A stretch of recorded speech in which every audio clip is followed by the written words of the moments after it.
चलिए दोस्तों, स्वागत है आपका इजी लर्निंग के एक नए वीडियो में। इस वीडियो में हम पीएचई के चैप्टर 1 का फास्ट ट्रैक रिवीजन करेंगे, यानी चैप्टर को रिवाइज करेंगे सारे के सारे कॉन्सेप्ट्स को।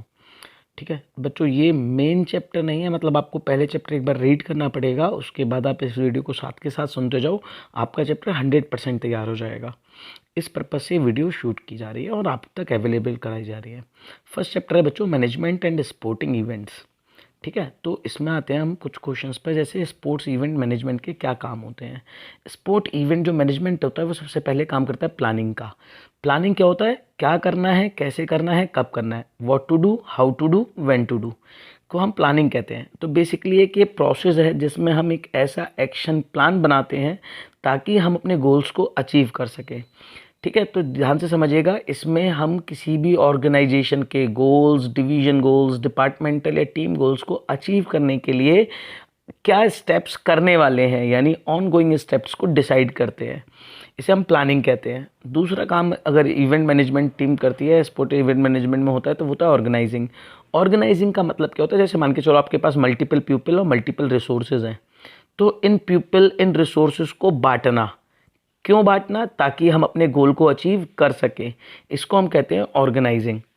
नेक्स्ट आता है स्टाफिंग। स्टाफिंग क्या होता है, जैसे मान के चलो मुझे पता है कि कुछ पर्टिकुलर प्लेसेस हैं, यहाँ पर पर्टिकुलर स्किलफुल पर्सन का खड़ा होना ज़रूरी है, या वहाँ पर उस व्यक्ति को लगाना ज़रूरी है काम पर, तो इसी को कहा जाता है स्टाफिंग। यानी यहाँ पर की स्टाफ पोजीशंस को आइडेंटिफाई करना और ये इंश्योर करना कि वहाँ पर प्रॉपर टैलेंट सर्व कर रहा हो। यानी जो भी चीज़ की ज़रूरत है, जैसे सपोज करो सलमान खान भैया हैं, अगर उनको आपने बॉडीगार्ड पे लगाया तो समझ में आ रहा है बॉडीगार्ड हो रही है, लेकिन आपने कौवा बिरयानी को लगा दिया तो बॉडीगार्ड कर पाएगा वो? नहीं। तो स्टाफिंग का मतलब है कि पर्टिकुलर स्पेसिफिक जॉब के लिए प्रॉपर टैलेंट के व्यक्ति को वहाँ पर लगाना। नेक्स्ट आती है बच्चों, नेक्स्ट जो काम करती है हमारी स्पोर्ट इवेंट मैनेजमेंट के अंडर में, वो आता है डायरेक्टिंग। डायरेक्टिंग लीडरशिप क्वालिटी है। ठीक है, यानी लीडर के पास ये क्वालिटी की लीडर लोगों को ये बता सके या ये जानने में मदद करे कि क्या काम कैसे होना है और कब होना है। ठीक है, तो यहाँ पर सुपरविजन पर्सनल्स भी आते हैं, उनको मोटिवेट करना भी आता है। फिर लास्ट स्टेप आती है कंट्रोलिंग। इवेंट मैनेजमेंट में या स्पोर्ट्स इवेंट मैनेजमेंट में कंट्रोलिंग सबसे लास्ट प्रोसेस होती है, जो कि लीडर की ही क्वालिटी है कि वो कैसे मॉनिटरिंग को सक्सेसफुल बना पाता है। इसके लिए वो परफॉर्मेंस के स्टैंडर्ड्स को चेक करता है, एस्टेब्लिश करता है, वो ये देखता है कि एक्चुअल परफॉर्मेंस कैसी रही, कितनी इरेगुलरिटीज़ थी या कितनी इरेगुलरिटीज़ को दूर किया गया। ये सब कुछ स्पोर्ट्स इवेंट मैनेजमेंट के ड्यूटीज़ के अंडर में आता है। इसके बाद अब आती हैं कमेटीज़ कि कितने तरीके की कमेटीज़ हैं और वो किस चीज़ के लिए रिस्पॉन्सिबल हैं। तो अगर हम इसमें बात करें तो सबसे पहले आती है पब्लिसिटी कमेटी। बच्चों कंफ्यूज मत होइएगा, सब चीज़ें नाम पे क्लियर होंगी। पब्लिसिटी कमेटी पब्लिसिटी करने का काम करेगी कि इवेंट कब हो रहा है, इवेंट की डेट क्या है, जगह कौन सी है, सब कुछ ये पब्लिसिटी काम करेगी। बोर्डिंग एंड लॉजिंग, देखो नाम बोर्डिंग एंड लॉजिंग का, लेकिन काम इसके थोड़े अलग हैं। ये लोगों को लॉज करने के लिए जगह देती है, यानी उनके लिए एकोमोडेशन की फैसिलिटी प्रोवाइड करेगी और फूडिंग फैसिलिटी प्रोवाइड करेगी। रिसेप्शन पे एक सुंदर सी महिला होंगी, हार लेके खड़ी होंगी वेलकम करने के लिए। ठीक है, तो रिसेप्शन कमेटी किस चीज़ के काम में आती है, जब भी कोई चीफ गेस्ट आता है, टीम प्लेयर्स आते हैं, तो उनको इनॉग्रेशन करवाना है, वेलकमिंग करवानी है, इसमें काम में आती है। इसके बाद आती है डेकोरेशन सेरेमनी कमेटी। नाम में लिखा है डेकोरेशन कराएगी, कोई भी इवेंट होगा, प्राइज डिस्ट्रीब्यूशन है या कुछ भी, उसमें। ट्रांसपोर्टेशन कमेटी क्या करेगी, ट्रांसपोर्टेशन फैसिलिटी प्रोवाइड करेगी, प्लेयर्स को, इंटरनेशनल प्लेयर्स को लाना है, नेशनल ट्रांसपोर्टेशन प्रोवाइड करना है, सब काम वो करती है। ग्राउंड इक्विपमेंट कमेटी क्या काम करती है, ग्राउंड इक्विपमेंट कमेटी ग्राउंड्स और इक्विपमेंट्स की मेंटेनेंस, अवेलेबिलिटी, इन सबको इंश्योर करने का काम करती है कि ग्राउंड प्रॉपर है, पानी तो नहीं भरा पड़ा है, घास गीली तो नहीं है, पिच प्रॉपर है, क्रैक्स तो नहीं है, सब मेंटेन करने का काम करेगी। Committee for entertainment and refreshment, आप जो एंटरटेनमेंट समझ रहे हो ना, वो दारू बियर वाला, ये वो नहीं है। मतलब एंटरटेनमेंट का मतलब है जो भी प्लेयर्स हैं उनको स्नैक्स प्रॉपर मिले, चीफ गेस्ट को स्नैक्स मिले, जो भी कॉम्पिटिटर्स हैं उनको जो भी रिफ्रेशमेंट के लिए चीज़ें चाहिए होती हैं वो सारी की सारी अवेलेबल हों, ये इंश्योर करने का काम करती है। इसके बाद कमेटीज़ में आती हैं committees on entries and programmes. अब एंट्रीज चेक करना कि अलग अलग प्लेयर्स एंट्रीज़ लें, अलग अलग टीम्स एंट्रीज़ लें, और जो जो प्रोग्राम्स हैं वो किस तरीके से होने हैं, सब काम ये committee entries and programme team ही करती है। कमेटी फॉर ऑफिशियल्स, अब जजेस होते हैं, रेफरीज हैं, एम्पायर्स हैं, रिकॉर्डर्स हैं, स्कोरर्स हैं, इन सबको भी तो सिलेक्ट करना पड़ता है, तो ये सारा सिलेक्शन का काम कमेटी फॉर ऑफिशियल करती है कि उस मैच का जज कौन होगा, चीफ मतलब जो रेफरी है वो कौन होगा, थर्ड एम्पायर कौन होगा, सब यही करेगी। अनाउंसमेंट कमेटी, किसी भी स्पोर्ट इवेंट को लेकर कोई भी अनाउंसमेंट होनी है, जैसे प्लेयर का नाम होना है, किस प्लेयर को कौन सा प्लेयर सब्स्टिट्यूट कर रहा है, या किसी और तरीके की अनाउंसमेंट, वो सारा काम अनाउंसमेंट कमेटी करेगी। फिर आती है first aid committee. First aid committee का काम होता है फर्स्ट एड प्रोवाइड करना, यानी गेम्स के बीच में किसी को भी ज़रा सी भी चोट लग गई, हेल्थ असिस्टेंस की ज़रूरत है, तो वो सारे काम फर्स्ट एड कमेटी ही करती है, ताकि मिस हैपनिंग को होने से बचाया जा सके। कमेटीज़ को उनके काम के बेसिस पर प्री, ड्यूरिंग या पोस्ट में बांटा जाता है। ये क्या चीज़ होती हैं? ऐसी कमेटीज़ जो इवेंट से पहले काम में आएंगी, इवेंट चल रहा है तब काम में आएंगी, और इवेंट ख़त्म होने के बाद में काम में आएंगी। तो ऐसी कुछ कमेटीज़ जो तीनों रोल प्ले करते हैं, उनके बारे में जानते हैं। जैसे पहली कमेटी है टेक्निकल कमेटी। ये इवेंट शुरू होने से पहले सारे टेक्निकल काम करती है, जैसे इक्विपमेंट खरीदना, कंफर्मेशन करना ऑफिशियल से कि वो आ रहे हैं और उन्हें इन्वाइट करना, क्लीनिंग का काम, फील्ड लेआउट का काम, इक्विपमेंट स्टेशनरी मेंटेनेंस का काम, फिक्सचर बनाने का, रूल्स रेगुलेशन बनाने का, सारे काम टेक्निकल कमेटी इवेंट से पहले करती है। जब इवेंट चल रहा होता है तब टेक्निकल कमेटी के कुछ काम होते हैं, जैसे ग्राउंड्स को क्लियर करना है ना, जूरी को प्रेजेंस देखना, जूरी की प्रेजेंस, फील्ड का लेआउट चेक करना, स्कोर शीट का कलेक्शन करना, merit list preparation, papers for official, ये सारे काम जब इवेंट चल रहा होता है तब करती है, तब ये ड्यूरिंग इवेंट कमेटी कहलाती है। और जब इवेंट खत्म होने के बाद काम करती है तब ये पोस्ट इवेंट कमेटी कहलाएगी। और क्या काम करती है टेक्निकल कमेटी? टेक्निकल कमेटी जब गेम खत्म हो चुके तो सारे के सारे जो स्टेडियम्स हैं उन्हें वापस क्लीन करना, फील्ड का लेआउट वापस ठीक करके देना, फील्ड्स का मेंटेनेंस पे लग जाना दोबारा से, इक्विपमेंट्स जहाँ से लिए गए उन्हें वापस रखना, ये सारे काम इवेंट खत्म होने के बाद में करती है। तब ये पोस्ट इवेंट कमेटी बन जाती है। इसी तरीके से अगली कमेटी आती है लॉजिस्टिक्स कमेटी। लॉजिस्टिक्स की बात करते हैं तो लॉजिस्टिक्स भी ये काम करती है कि वो देखती है कि प्लेसमेंट या अरेंजमेंट कहाँ से किया जा रहा है, स्टेशनरी की परचेज के बारे में, chair table, light, sound equipment, bouquets, invitation भेजना, ये सारे काम ये इवेंट से पहले करती है। इसके अलावा स्टेक होल्डर्स हैं, स्कूल इंस्टीट्यूशन, वीआईपी गेस्ट, इन सबको देखना, मेडल खरीदना, सर्टिफिकेट्स वगैरह मैनेज रखना, ये सब काम इसके होते हैं। जब टूर्नामेंट चल रहा होता है तब ये क्या काम करती है? टूर्नामेंट चलते पर कि कोई भी ओपनिंग और क्लोजिंग होती है सेरेमनी की, वो कंडक्ट कराना, रजिस्ट्रेशन देखना, रिफ्रेशमेंट का डिस्ट्रीब्यूशन कराना, दर्शकों का मैनेजमेंट, ये सारा का सारा काम भी लॉजिस्टिक्स कमेटी ही करती है। जब इवेंट ख़त्म हो जाता है तो वापस इसका काम होता है कि वेन्यू को सुपरवाइज़ कराना कि उस साफ़ हुआ या नहीं हुआ, जो भी चीज़ जहाँ से ली गई थी उन्हें वापस वहीं पे रखा नहीं रखा गया, ये सब काम भी लॉजिस्टिक्स कमेटी करती है। सेम इसी तरीके की एक कमेटी और होती है जो प्री, ड्यूरिंग और पोस्ट तीनों हैं, जैसे फाइनेंस कमेटी। फाइनेंस कमेटी जब इवेंट शुरू होने वाला होता है उससे पहले स्टेशनरी पे कितना पैसा खर्च होगा, मेडल पे, सर्टिफिकेट पे, बाकी रिक्वायरमेंट्स पे, ये सब कुछ बनाने का काम इसका होता है। जब इवेंट चल रहा होगा तब उस समय पर कितना पैसा आ रहा है, कितना पैसा जा रहा है, ये सब चेक करती है। और जब इवेंट ख़त्म हो जाता है तो सारे के सारे बिल्स को सेटल डाउन करने का काम है, अकाउंट्स मेंटेन करने का काम, और लास्ट में फाइनेंशियल रिपोर्ट प्रिपेयर करने का काम करती है। मार्केटिंग कमेटी, नाम में लिखा है मार्केटिंग कमेटी, सारे मार्केटिंग के काम करेगी, स्पॉन्सरशिप को अरेंज करेगी, इवेंट की पब्लिसिटी करने का काम करेगी, मीटिंग्स अरेंज करवाएगी, मीडिया को साथ कंट्रोल करेगी कि कैसे इवेंट होने वाला है, सब कुछ। जब स्पोर्ट्स चल रहा होगा, इवेंट चल रहा होगा, तो उस समय पे जितने भी प्रेस रिलीज होंगे वो भी सब मार्केटिंग कमेटी करेगी। जितने भी कम्युनिकेशन के मेथड्स हैं उन सबको मैनेज करने का काम भी इसका होगा, टेलीकास्ट देखने का काम इसका होगा। और जब इवेंट ख़त्म हो जाता है तब ये क्या काम करती है? मार्केटिंग तो ख़त्म हो चुकी, बिल्कुल ख़त्म हो चुकी, तो प्रेस को क्या क्या पेपर देने हैं वो प्रेस रिलीज़ का काम ये करेगी। अगर इवेंट को रीटेलीकास्ट करवाना है, हाईलाइट्स दिखवा, वो सारा काम यही करेगी। ठीक है, तो अब इस बेसिस पर आपको मुझे ये बताना है कि ये जो कमेटीज़ हैं, boarding, publicity, reception, decoration and ceremony, transportation, grounds, committee for entertainment and refreshment, first aid, announcement, officials, जितनी भी कमेटी, इनमें से कौन सी प्री है, कौन सी पोस्ट है, कौन सी ड्यूरिंग है, और इनमें से कौन सी ऐसी कमेटी है जो इन तीनों का काम कर रही है, ये आपको मुझे बताना है कमेंट सेक्शन पर। ठीक है, बिना किसी हेजिटेशन के कमेंट सेक्शन पर आइए, रिप्लाई करिए, कमेंट कीजिए, और मैं आपको रिप्लाई जितना जल्दी दे सकता हूँ उतना जल्दी देने का ट्राई करूँगा। टूर्नामेंट पर आते हैं। टूर्नामेंट कैसे बोलते हैं? तो किसी भी गेम की सीरीज़ या किसी भी मैचेस की सीरीज़ जिसमें नंबर ऑफ़ प्लेयर्स या टीम्स आती हैं, पार्टिसिपेट करती हैं, ताकि कोई उनमें से एक विनर बन सके, इस पूरी सीरीज़ को हम टूर्नामेंट कहते हैं। टूर्नामेंट बहुत ही फ़ायदेमंद होते हैं। क्यों? क्योंकि ये प्लेयर्स को मौका देते हैं कि वो अपनी स्किल्स को दिखा सकें, अपने परफॉर्मेंस को इवेल्युएट कर सकें, कितना ज़्यादा बेहतर परफॉर्म कर रहे हैं। मोटिवेट करती है प्लेयर्स को ताकि वो और बेहतर परफॉर्म करें। लोगों को स्पोर्ट्स की तरफ अट्रैक्ट कर कर उस स्पोर्ट्स को पॉपुलर बनाने का काम करता है। जैसे टूर्नामेंट में आपने देखा होगा वो कबड्डी लीग है ना, आया था ना कबड्डी लीग, तो उसने कबड्डी को पॉपुलर कर दिया। आईपीएल ने क्रिकेट को पॉपुलर कर दिया। ऐसे करके फुटबॉल की टूर्नामेंट्स होते हैं इंडिया में, हॉकी के टूर्नामेंट्स हैं, वॉलीबॉल का टूर्नामेंट चल रहा है अभी। तो इस तरीके से टूर्नामेंट्स क्या करते हैं, लोगों को उस गेम की तरफ अट्रैक्ट कर कर गेम को पॉपुलर बनाते हैं और एक हेल्दी इन्वायरमेंट प्रोवाइड करते हैं। अब टूर्नामेंट कितने तरीके के होते हैं, ये बात डिपेंड करती है कि टूर्नामेंट को जीता और हारा कैसे जा रहा है। तो सबसे पहला आता है नॉकआउट या एलिमिनेशन। ऐसा टूर्नामेंट जिसमें अगर आप एक बार हार गए तो आप सीधे बाहर जाओगे, हारी हुई टीम बाहर जाएगी। इस तरीके के टूर्नामेंट को नॉकआउट टूर्नामेंट कहते हैं। नॉकआउट टूर्नामेंट जल्दी ख़त्म हो जाते हैं, बहुत टाइम सेविंग होते हैं, है ना। लेकिन इसमें किसी भी टीम को अपॉर्चुनिटी एक ही बार मिलेगी। यानी आप अच्छी टीम हो या बुरी टीम हो, अगर आप हार गए तो आप बाहर हो।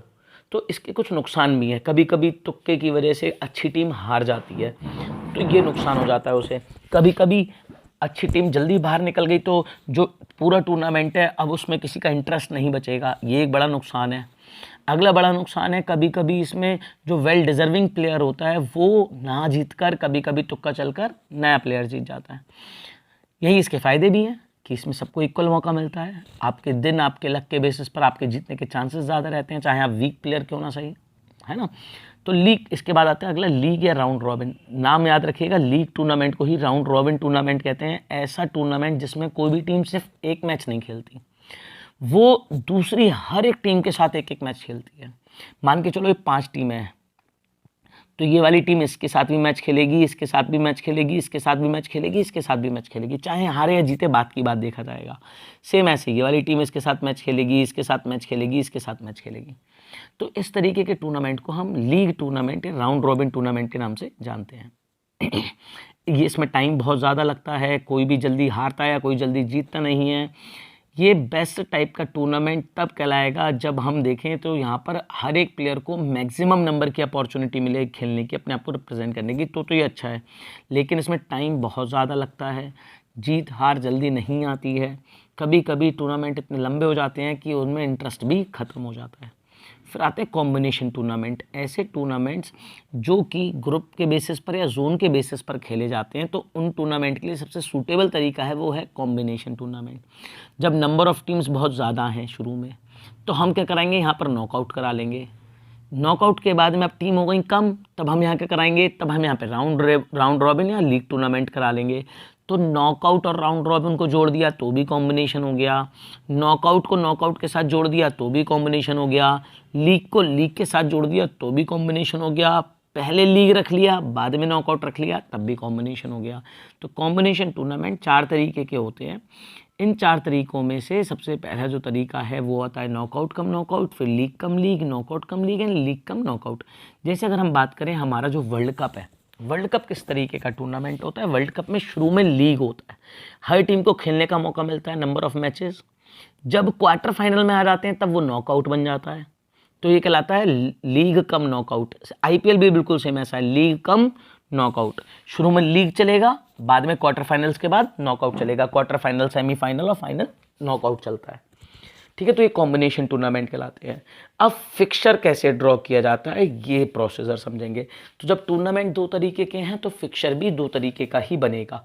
नॉकआउट का फिक्सचर अलग बनता है, राउंड रॉबिन का फिक्सचर अलग बनता है।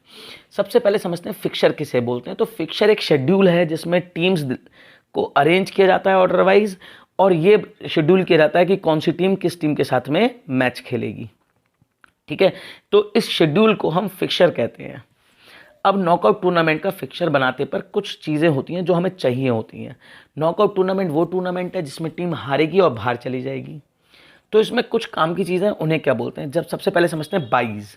बाईज क्या होता है बच्चों, बाई एक लॉटरी सिस्टम होता है। समझना, मैं वर्ड जो बोल रहा हूँ उन्हें ध्यान समझना। ये एक लॉटरी सिस्टम होता है जिसमें हम किसी टीम को इनिशियल राउंड में, यानी सबसे शुरुआती राउंड में रेस्ट करने का मौका दे देते हैं।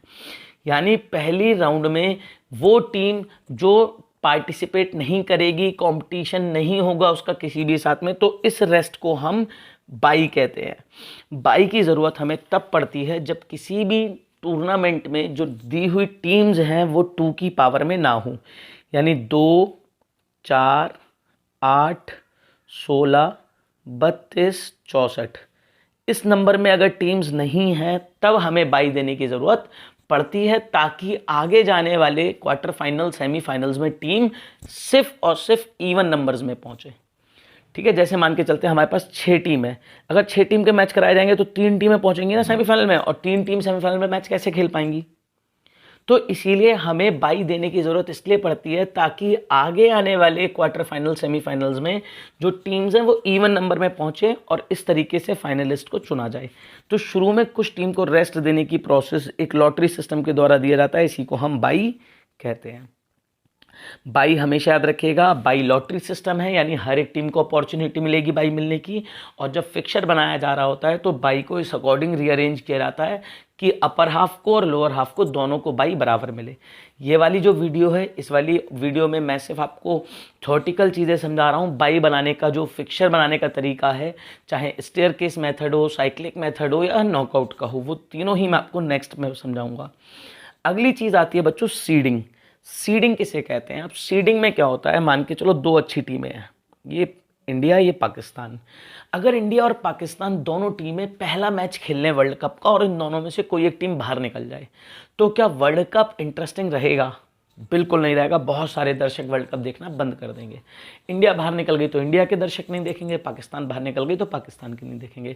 तो ऐसे में कभी कहीं 2 अच्छी टीमें शुरुआत के इनिशियल राउंड्स में एक दूसरे से लड़कर बाहर ना हो जाएं, इससे बचाने के लिए या हम कहीं टूर्नामेंट को और इंटरेस्टिंग बनाने के लिए हम स्पेशल अरेंजमेंट कर देते हैं शुरुआती राउंड्स में कि ये अच्छी टीमें आपस में ना लड़ें।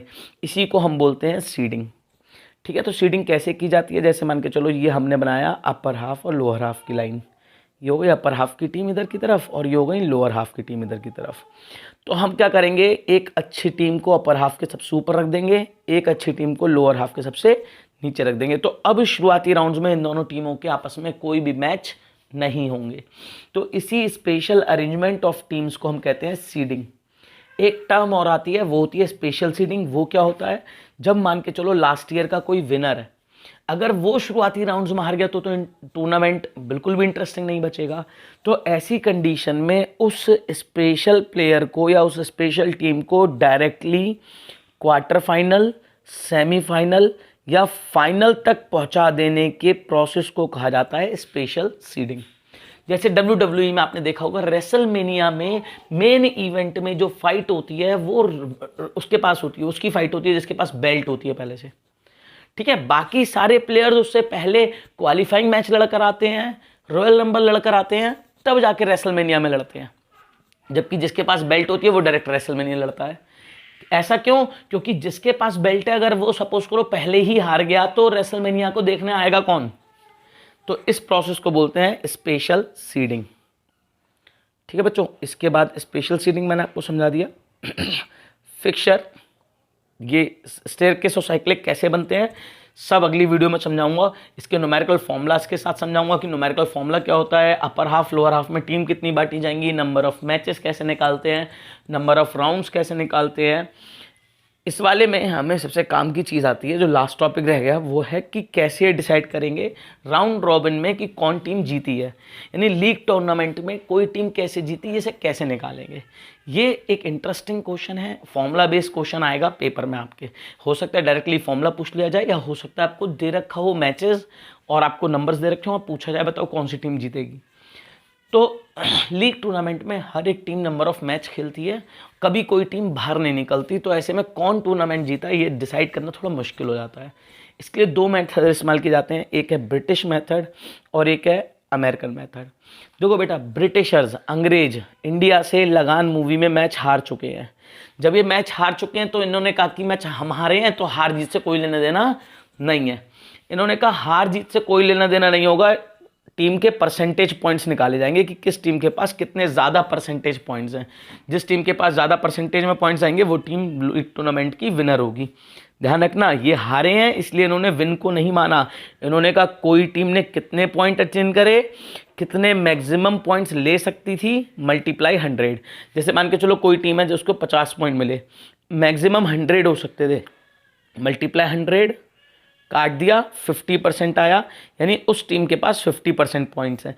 इस तरीके से हम हर टीम के पॉइंट्स निकालेंगे, जिसके पास परसेंटेज में सबसे ज़्यादा वैल्यू आएगी वो टीम जीत जाएगी। ठीक है, इसके बाद आए अमेरिकन्स ने बिल्कुल यही मेथड इस्तेमाल करा परसेंटेज का, लेकिन अमेरिकन्स तो जीते हुए हैं हर जगह पर। तो उन्होंने क्या करा, उन्होंने कहा कि यहाँ पर किसी भी टीम के पॉइंट्स नहीं, उसने कितने मैच जीते हैं डिवाइडेड वो कितने टोटल मैच खेली थी, और मल्टीप्लाई बाय 100, यहाँ से परसेंटेज निकालेंगे और उस बेसिस पर हम देख लेंगे कि कौन सी टीम का परसेंटेज ज़्यादा है वही टीम जीतेगी। जैसे मान के चलो इंडिया की टीम 10 मैच खेली, जिसमें से 8 जीती, 8/10 मल्टीप्लाई 100 सॉल्व करेंगे तो हम कहेंगे इंडिया का विन परसेंटेज 80 का है। जिसका भी सबसे मैक्सिमम होगा वो टीम विनर मानी जाएगी। ठीक है, तो बच्चों ये हो गया हमारा फर्स्ट चैप्टर कंप्लीट। फिक्चर्स के लिए सेकंड वीडियो में समझा दूंगा, एक स्पेशल वीडियो रखूंगा जिसमें सिर्फ फिक्चर्स होंगे। अगर आपको वीडियो अच्छी लगी, आपको समझ में आया, प्लीज़ वीडियो को लाइक करें, चैनल को सब्सक्राइब करें और अपने दोस्तों के साथ शेयर ज़रूर करें। मिलते हैं आपसे नेक्स्ट वीडियो में।